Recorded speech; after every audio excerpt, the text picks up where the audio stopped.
We don't know how to do tape television. No, we don't. Second down and 8 from the 30-yard line after the timeout. Sanders is lined up against Cris Carter now at the top of the screen. Jeff George to throw. Wings it, and Moss juggled it and couldn't hold on. Covered by Woodson. He was doubled on the play. Woodson and Kevin Smith were both there. You know, interesting, last night on ESPN, Al, I was watching Tennessee versus Miami, and Steve McNair tried to do the same thing, force the thing to the sideline versus double coverage. And when you drop back, you have to find the safety. And watch Woodson, number 28, come right in there at the end of the play while Kevin Smith knocks that ball. You have to be careful when you throw the ball, and as a quarterback, you have to find where the safeties are. If they're over to that side, you cannot throw it deep down the sideline. Moss and Sanders matched up now, third down and 8. George buys time, throws over the middle, underthrown, incomplete up at the 42-yard line, intended for Cris Carter, covered by Teague. Fourth down. I would tell you right now, watching, it seems like the Dallas Cowboys want this game more than the Minnesota Vikings. It just seems like you could see it in their body language, the way they're coming on the field, they're running on the field and getting ready. Minnesota Vikings are kind of just walking around, kind of going through this thing, going through the motions right now. You cannot underestimate how important it is to the Cowboys, who already trail the Giants in Washington. Meanwhile, Sanders, who normally returns punts, is not going back to return this one. It's Jeff Ogden. Mitch Berger leads the league in gross average and net average. This one, end over end, caught at the 27 and returned back to the 36 by Ogden. It's almost like everybody in here is disappointed that they didn't see Deion Sanders back there. Well, Deion's been bothered by that hamstring. Right. Remember, he missed all that action with a toe injury. In fact, when these teams played each other last year on Thanksgiving, as Deion gets to the bike, Deion had that toe injury, and that's part of the reason that Randy Moss had that unbelievable Thanksgiving game. Absolutely, and certainly that Deion missed 3 days of practice this week. He did practice Saturday night, I guess, down in Texas Stadium, I was told. So it's still a dangerous weapon. I guess if he can run and ride a bike, you know, do a triathlon. Kick him the ball, man. Right. Put him on the field. Paying you so much money, get out there, make touchdowns. Dallas has scored in the first quarter in every game this season, but unless they launch one here, that string will come to an end. First down from the 36-yard line. And Aikman throws, finds the open man in the seam. It's Ismail for a big gain to the Minnesota 40 as time runs out. And that's about as entertaining a scoreless first quarter as you will see. 3 missed field goals, and that's the reason we're scoreless. No score in Minnesota, and Monday Night Football returns after this message and a word from our ABC stations.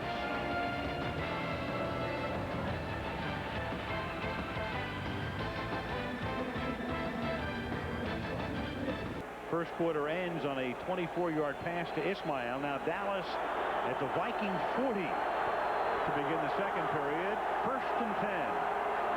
Smith is sold back in this set, and the play is whistled dead before it starts because Flozell Adams was whistled for a false start on the left side. Prior to the snap, false start, 76, offense, 5 yards, still first down. Be first and 15. No score. Boomer, that's a lot of entertainment for no score in the first period. It really is, Al. And one of the things that Foge Fazio is having trouble with is how to defend against the run of the Dallas Cowboys. And you take a look at here, he has to have 8 guys in and around the line of scrimmage, and it leaves the safety back here in the middle, one-on-one, and creates all kinds of seams right in here. And Troy Aikman, if you do not get to him, he's going to go ahead and complete those passes in the seams. And right there he does that. You have to get pressure on the quarterback. First down and 15 now from the 45-yard line. Aikman, a little dump off intended for Thomas, the converted linebacker, now the fullback, and that's incomplete. Second and 15. You know, one of the great things about a game like this that I love is that it's a midseason game, but it's one of those maybe turning point games for either team. I mean, Dallas 4-3, trying to right itself, and Minnesota thinking, you know, last year 15-1. Dennis Green said we weren't primed at the end, and they lose to Atlanta. He said maybe this year will be prime. Well, the one thing that I can tell you, Al, is that both of these teams, the last 5 weeks of the season, are going to find themselves in dogfights within their own division. They play a lot of those same teams. Dallas ends the season at home with the New York Giants. It will be a huge game probably to decide who wins that division. Second down, 15, and it's caught over the middle by Warren. He gets free. First down inside the 25 and a run down to the 20-yard line. I think Chan Gailey has been reading the newspapers down in Dallas. He's been catching a lot of heat on the conservative nature of his offense right now. What he's doing, he's spreading the field, and he's forcing Coach Fazio, the defensive coordinator of the Vikings, to match up. And you can see right here, it's just a little dump-off pattern, and you give it to somebody like Chris Warren, who's been in this league a long time, has gained a lot of yards, and you can see him run away from the linebackers. And the irony is, as good as Dallas looks offensively, it's the first time all season, as you look at Coach Fazio, the defensive coordinator, it's the first time all season they don't score in the first period. First and 10 to the 21-yard line. They give it to Emmitt Smith, who cuts it back, and Emmitt turns nothing into an 8-yard gain to the 13-yard line. Allie doesn't look like he's losing anything to me. Now, against the Giants, we had him. He didn't look so good. Now, that was against one of the better defenses in football. But again, you go back and you look at the effort that he shows right here. Look at the determination. He is not going to be stopped. The one thing that I can tell you is that when you're on the sideline as an offensive player and you know that the opposing defense cannot stop you, you want that ball, and all of a sudden your effort picks up, your desire gets better, and these guys sense that they can do something big here. Second and a long 2 from the 13-yard line. Out of the eye. Emmitt behind Robert Thomas. Nothing doing. Flag down. That's Chris Dolman, who wasn't in anybody's training camp because he was retired, who makes the hit, and it's a hold against Dallas. So the choice is going to be now 2nd down and 12 or 3rd down and about 5. 67, offense, 10 yards, repeat 2nd down. He's taken back, and on that last play, Flozell Adams just did not block Chris Dolman. He blocked the wrong guy. He actually blocked Tony Williams inside. He should have turned out and just get a body on Chris Dolman. You can't allow defensive linemen to have open shots on your running back like that. And there is Flozell and Chris Dolman also. And Al, Chan Gailey told us that he's happy with the way Flozell Adams has really started to come into his own a little bit. He's still making some mistakes. There's no question about it. It's only his 2nd year. He's got to get used to that position. And down here, communication is the key for offensive linemen. It's this loud, sometimes they tend to make mistakes like that. And they're turning up the volume right now on a 2nd and 12 ball for Dallas at the 23-yard line. That's Ernie Mills in motion. Flag is down again, and this one is caught over the middle. Warren takes it to the 18-yard line, tackled by McDaniel. Dennis Green. Let's go backwards. Ball start, 85, That's Jeff Ogden, the number 3 receiver. Going to make it 3rd down and 17. Excuse me, 2nd down and 17.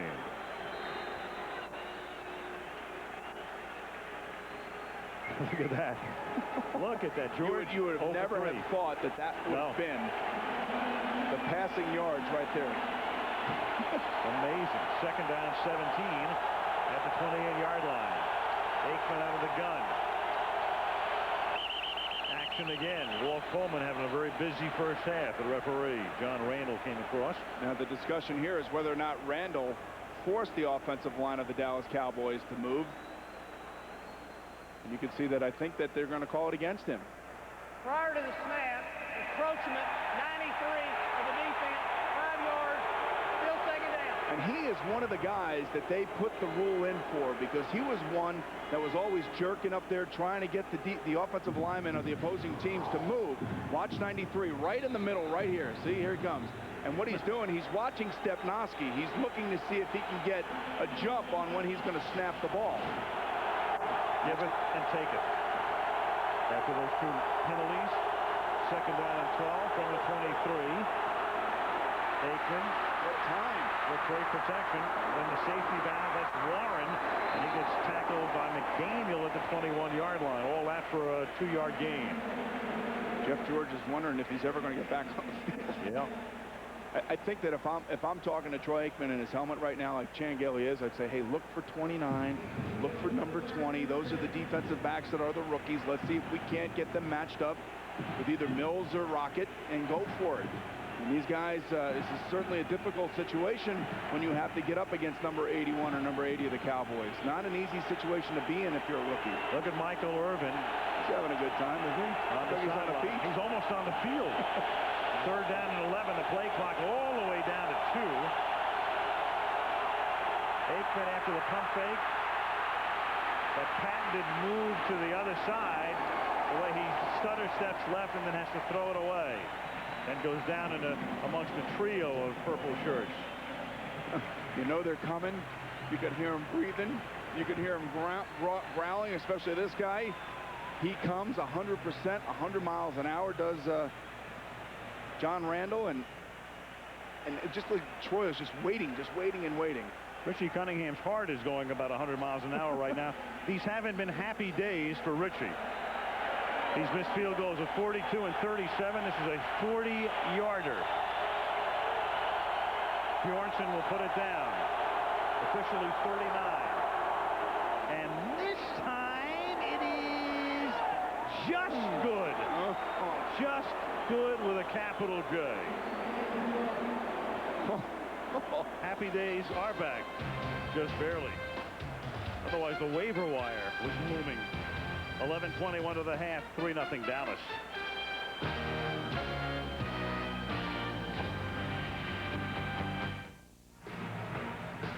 Al, right before we went to break, Emmitt Smith came on the sideline and was screaming. And he was screaming at Flozell Adams, his left tackle, who made a few mistakes. And you could see right there, you think this guy wants it? And then you can see the coach come in and say, that's 2 times now. Get it right. Goins kick fielded by David Palmer, a yard into the end zone. Gets hit at the 19. Flag is down, and Palmer stopped up at the 22-yard line. I sense that the veterans of the Dallas Cowboys, especially Emmitt Smith, can feel like, this could be our game. They're not on the top of their game. And see, it's a hold against the Minnesota Vikings. But before the game, didn't you get the sense that the Cowboys were kind of tentative about how good the Minnesota Vikings were? You're right. There's a feel on the field before the game, and sometimes 45. Return team at the distance to the goal. First down. John Henry Mills. And you're right, Boomer. It's one of those nights when you walked off the field and it was hard to get a read on what was going on as you look at the numbers tonight. And of course, they're weighted on Aikman's side. But the thing about it, they only have 3 points, which is nothing, really, when you think about it. And after all that, especially since they've had the ball for almost 14 minutes, and the Vikings have had it for 5. 11:10 to go in the opening half. First down at the 7-yard line. Ford. Minnesota has done nothing since that first drive opened with a great ground attack led by Leroy Hort. Sunday Night Football on ESPN this week. It's Denver against Seattle as the Broncos coming off that win against San Diego, and the Seahawks 6-2. And then we go to Foxborough next week. The Patriots off the bye week, and Drew Bledsoe hosting the New York Jets. Parcells back to New England. Jets New England next Monday night. Has there been a quieter, better season by a quarterback than Drew Bledsoe? We'll find out next week. We'll see him in action on Monday night. 2nd down and 5. And Ford gets taken down by Michael Myers. And I don't mean Austin Powers. Michael Myers, second-year guy out of Alabama, makes his presence felt. Well, somebody's got to block you, and if nobody blocks you, you better get in the backfield and make a tackle. And again, it looks like the Vikings are kind of sleepwalking. The first couple of games this year, they were sleepwalking. They got away with it in Atlanta. But really, it just looks like a team, and there's Ray Sherman, their new offensive coordinator. It just seems like they're out of sync. They're not into it for some reason. 3rd down and 9. Play clock all the way down. George under pressure, and he gets sacked. And is it a safety? Was he sacked outside the goal line? And they say yes, just inside the 1 by Ellis and Spellman. So he avoids a safety, but you have a situation right now where Berger's going to have to snap the ball or kick the ball after a 10-yard snap and do it in a hurry. Al, Jeff George cannot get out of this. There's nothing that he can do about it. And it looks like Alonzo Spellman just absolutely runs around Todd Stussy. Now, he's been a Pro Bowler over there at left tackle. You can't allow that to happen. And they give George the forward progress before he gets knocked back into the end zone. Now Berger, so the call was correct. Deion's not going to return this kick either, which tells me all I need to know about his hamstring. And Jeff Ogden is going to run it back, standing in midfield. Berger leading the league in gross punting, net punting as well. It's a bouncing ball. Ogden fields at his 45 and runs out of bounds at the Minnesota 46-yard line with 9:04 to the half. What a bad series for the offensive line of the Minnesota Vikings, Al. First on a running play and now on this passing play. 3-0 Dallas.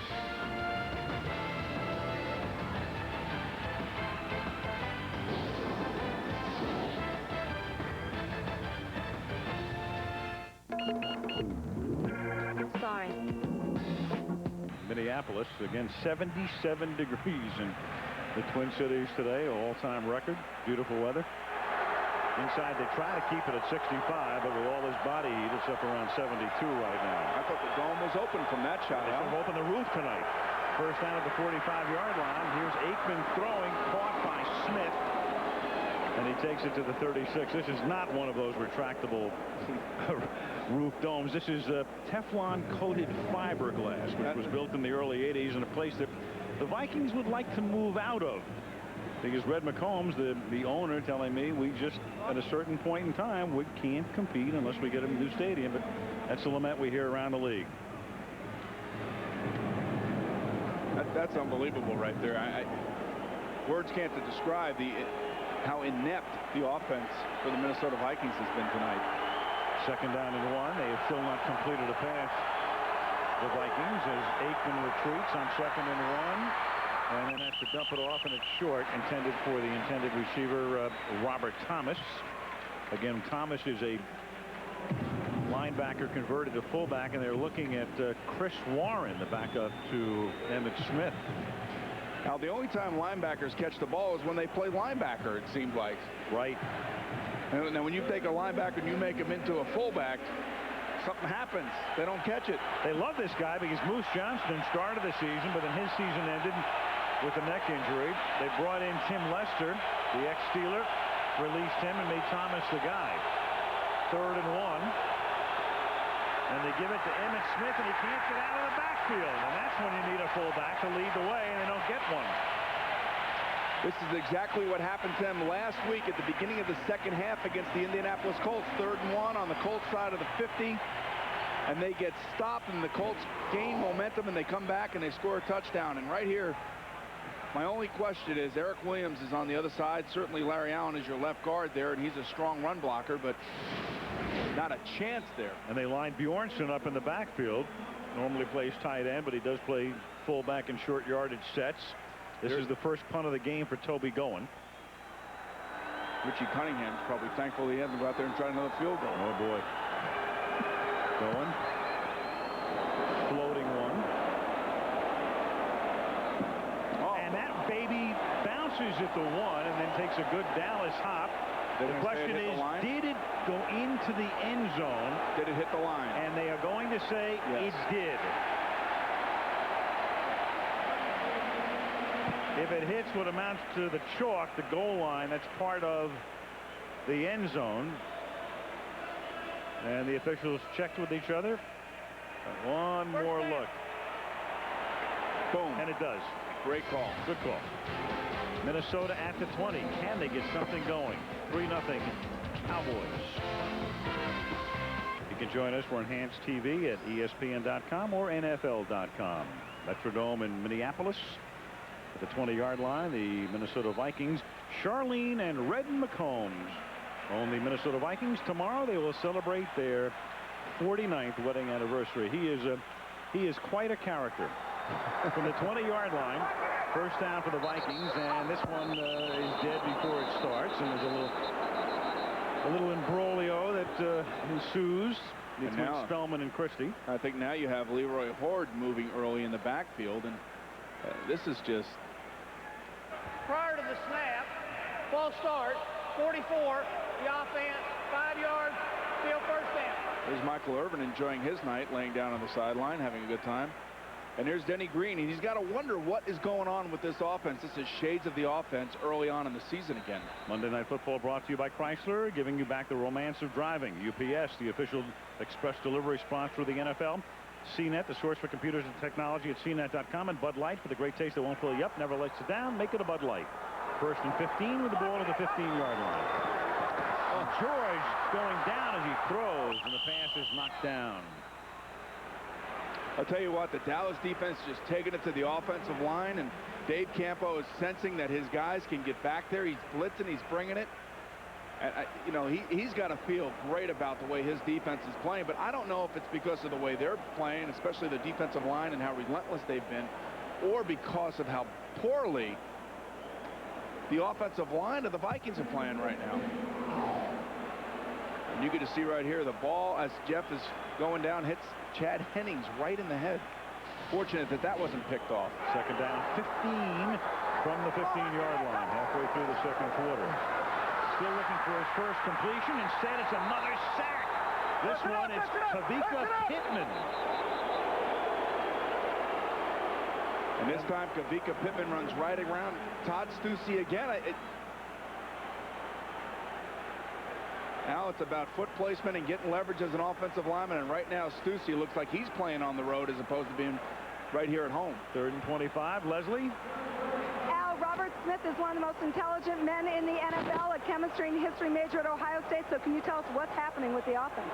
Well, I think if you look at an offense in small enough frame, you know, you can see some bad things happening, but you have to look over the whole course of a game, and I think that we'll turn things around. Well, maybe you could tell us after this play. 3rd down and 25, and George going for it all for Moss, and he's linked with Deion, and Deion busts it up. So the first time we've seen the big matchup manifest itself. Victory to Deion. Les? We did, Al, still looking for his first completion, Jeff George. But, Robert, maybe you could also tell us you're out with a sports hernia. What is a sports hernia? Well, as far as I know, the only difference between a sports hernia and a regular hernia is there's supposedly enough development in the abdominal muscles of athletes to keep the intestine from ever poking through. So I guess that's the only difference. The surgery report never said anything about sports hernia. I think that's just a term that people use. Just a regular hernia. Hernias. Hope to see you back soon. He says he hopes next week, Al. That guy's too smart to be. Well, that's a guy who he majored in pre-med at Ohio State. I'd let him operate on me. Oh, man. Someday. He sounds like a doctor, doesn't he? Oh, gosh. 4th down and 25. And on that last play, Deion Sanders lined up 11 yards off of Randy Moss. And Deion's hamstring has been tender, and that's the reason he has been running back punch. Neutral zone infraction. On the defense. 5 yards. Still 4th down. Now Deion is going to come back out onto the field. So much for a bad hamstring. Right. A very ephemeral bad hamstring. That's the last play. And remember, you know, Deion is definitely a showman. Look at this, huh? Well, what does that mean? That means he's ready to return punts now? Either that or he's playing possum. He's been known to do that. Mitch Berger to punt. Absolutely. And they have to move the ball out to the 10-yard line. The reason for the delay here after the penalty. It'll be 4th down and 20. Remember, Al, against the Washington Redskins a couple weeks ago, he ran helmet to helmet, and they thought that he was out. The doctor said, don't play anymore, and he snuck back on the field. He did. He actually sneaked back out there because Gailey said, I didn't know he was back in there until I looked out and I saw him in the secondary. Booming punt by Berger. The type that Sanders at the 31, but no, he is tackled at the 37. Chris Walsh, a wide receiver, a guy who's been around for a while. One-on-one with Deion, and he wins that battle. 6:31 to the half, in a game dominated by the Cowboys, but it's still only 3-0.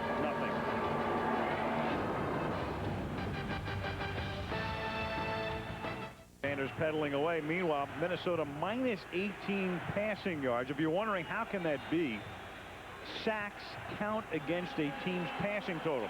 They have incurred a couple of sacks worth minus 18 yards, and they haven't completed a single pass. So 0 on that end, minus -18 on the sack end, and that's the reason for that. And Emmitt Smith is off to the races. See ya. Inside the 30, and they'll get him from behind, or will they not? No, the rookie can't bring him down. Kenny Wright caught up at the 10, but Emmitt was not to be denied. 63 yards for the great one.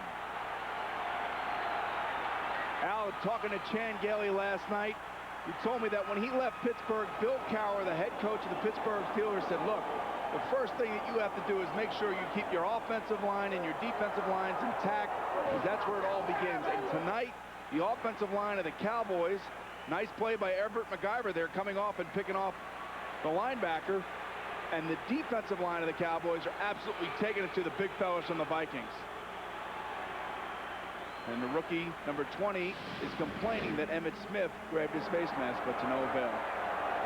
63 yards. That's his longest run in 7 years. Cunningham for the point after, and he makes that an adventure, but it's good. Emmitt now with 144 career touchdowns. Jerry Rice, the all-time leader at 177. Marcus Allen retired, 145, and here's 144 for number 22. You can see right there at the point of attack, number 67, Emmitt McGiver gets enough of McDaniel, the linebacker, to spring Emmitt. Now watch at the end here as number 20, the defensive back, the rookie defensive back, Kenny Wright comes in, and right there, Emmitt he has his hand in his face mask. I don't know if I've ever seen an official call that type of face mask. But where is the defensive line of the Minnesota Vikings, Al? Where's the offensive line of the Minnesota Vikings? Where's either line? They are just getting hammered at the point of attack. 10-0. Cowboys. Emmitt now with 134 rushing touchdowns, 144 total. Will Williams, then number 22, David Palmer are back deep. And remember, Al, what we talked about early on? The Vikings don't score points. All of a sudden, all these other deficiencies start showing up, and that's what we're seeing. Toby going to kick off. Fielded at the 6-yard line. This is David Palmer behind a wedge. Fumbles the ball, and Dallas has it at the 24-yard line. And Jerry Jones exults. The nightmare continues for... Boy, whatever could go wrong is going wrong for the Vikings right now. And Denny Green has got to get his guys in the sideline and just rip into him or something. And he's got to somehow ignite this defense. Charlie Williams comes up with the fumble recovery. And what's significant about that, Al? No turnovers for the Dallas Cowboys in the last 3 weeks. They hadn't forced one. Right. This time it's Dat Wynn who actually creates the fumble. The rookie out of Texas A&M. David Palmer dejectedly walks back to the bench, and Aikman on 1st and 10 now. Watch Dat Wynn come in from behind and force the issue. Number 59. First down now at the 24-yard line for the Dallas Cowboys. So the offense back on the field. They go back to Emmitt Smith. He has another big hole. Can you believe what's going on here? Emmitt Smith. Oh, man. Right to the Hall of Fame. Are you kidding me? You take a look at this defense right now out here on the field, and they all have their hands on their hips. They are so absolutely mortified at what is happening right here. It's almost difficult to comprehend that the Minnesota defense could be this porous at the line of scrimmage like this. And there's Foge Fazio. I'm going to say at halftime, those guys are going to be getting an earful. And watch number 44 take on Dwayne Rudd, the fullback. And there goes Emmitt. And we saw it earlier in the night, Al. He did not want to be stopped earlier in the night. He got in Flozell Adams' face, and now all of a sudden he's making great plays. Now Cunningham is a treat as well. That's 145 career touchdowns for Emmitt Smith, tying in with Marcus Allen, 2nd place all time.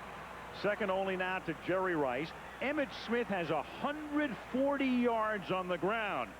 The NFL record for yards in a single game, Walter Payton, 275. So Emmitt's on that pace at the moment. I was fortunate enough to be the quarterback in a game where Corey Dillon set the rookie record. I think it was 246 yards in a game, Al, in a Thursday night game. And it's special to watch the holes open. And you could take a look at some of these numbers right now that Emmitt Smith is approaching. There it is, and you can see one significant difference here is the fact that when you go to Emmitt, you can take a look at, it's almost a touchdown per game. And then Jim Brown over a touchdown per game. And on his first touchdown, he went by Eric Dickerson in yardage, so he's third all time behind Walter Payton and Barry Sanders now. And he looks better than ever tonight, doesn't he? I mean, he looks terrific. Here's going to kick off. This is Mo Williams at the 5-yard line. Up to the 31. 5:54 left in the first half.